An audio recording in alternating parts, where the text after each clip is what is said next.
जय श्री सच्चिदानंद। आप सभी प्रेमी भक्तों को, आप सभी लोगों को देखिए, कली काल में जो परमात्मा का नाम है ना, वही जीवन का आधार है। गगन मंडल के बीच में तहाँ छलके नूर, निगुरा महल न पाइया पहुँचेगा गुरुपुर। देखिए, कली काल में कर्म कांड, उपासना कांड और ज्ञान कांड नहीं हो सकता। कलयुग में तो केवल राम नाम का ही सहारा है। चारों वेदों का, सभी शास्त्रों का और सारे संसार के संतों का एक ही मत है कि सब शुभ कर्मों का फल भगवान के नाम में, स्नेह में होना है। वेदों का सार सिद्धांत तो यही है कि तुम सब सभी प्रकार की कामनाओं का त्याग करके भगवान की नाम का स्मरण करो। पर नाम का स्मरण तो तभी होगा ना जब तुम गुरु की शरण में जाकर पहले नाम को जानोगी। नाम है क्या, नाम के बारे में पहचानोगी। आजकल बड़े बड़े मंडलेश्वर, महामंडलेश्वर, जगत गुरु और पंडित लोग समझाते हैं कि चाहे जिस नाम का स्मरण करो, सभी नाम भगवान के हैं। जब चाहे जो जपना है, तो फिर यह गुरु काहे की। कहाँ तो कबीरदास जी कहते हैं कि गुरु बिन माला फेरता, गुरु बिन करता दान, गुरु बिन सब निष्फल गया, बूझो वेद पुराण। जो निगुरा स्मरण करे दिन में 100 बार, और नगर नायिका सत करे जरे कौन की लार।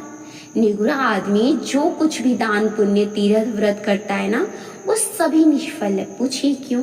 जैसे नगर की स्त्री यदि सती होना चाहे तो किसके साथ सती होगी? क्योंकि उसका तो कोई पति, मतलब एक पति है ही नहीं। इसी प्रकार निगुरा आदमी मन के, जैसे आदमी के मन का कोई भी ठौर ठिकाना कहते हैं ना, वो होता ही नहीं है। भक्ति का ज्ञान तो सत्संग से ही होता है। बिना गुरु के सच्चाई का ज्ञान हो जावे तो फिर गुरु बनाने की जरूरत ही क्या है। नारद साक्षात भगवान के दर्शन करने के लिए बैकुंठ जाते थे, मगर निगुरा होने से वहां की भूमि भी अपवित्र हो जाती थी।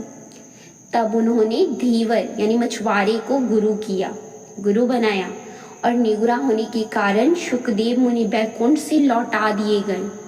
तब उन्होंने भी जनक विदेह को गुरु किया। आज का संसार अधिकतर निगुरा है, और गुरु बनाने वाले भी गुरु के अर्थ को नहीं समझते हैं। देखिए, गगन मंडल के बीच में तहाँ झलके नूर, निगुरा महल ना पाइया पहुंचेगा गुरुपुर। मान लो अगर गुरु बना भी लिया, पर जिसने अपने अंदर का नूर या प्रकाश नहीं देखा, तो वह भी मनुष्य निगुरा ही है। इसीलिए हमारा यही कहना है कि सच्चे गुरु की तलाश करो, सच्चे नाम को जानो, सच्ची ज्योति को पहचानो।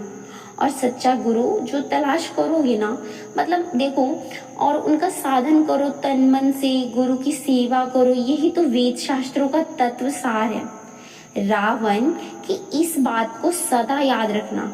वह लक्ष्मण जी को अपने जीवन का अनुभव बतलाते हुए कहते हैं कि हे लक्ष्मण, बुरी बात का ख्याल आवे तो कल पर छोड़ देना, और अच्छी बात का विचार आवे तो आज ही कर लेना। मेरे दिल में आया है कि स्वर्ग की सीढ़ी लगा दूं, ताकि सभी लोग स्वर्ग में जा सके। एक बार समुद्र को मीठा बनाने का ख्याल आया था। केवल देवताओं को हुक्म देना था। देवताओं के हाथ से ये सब ताकत थी, मगर मैं इन सब अच्छे कामों को जो है ना, कल पे टालता रहा, और यही सोचता रहा कि हुक्म दे देंगे। जब भी हुक्म दूंगा, देवता इन कामों को कर देंगे। पर यह दोनों काम रह गए। पर जब सूर्पनखा नाक कटाकर मेरे सामने आई ना, तो उसने कहा कि वन में 2 पुरुष हैं तथा उनके साथ एक सुंदर नारी है।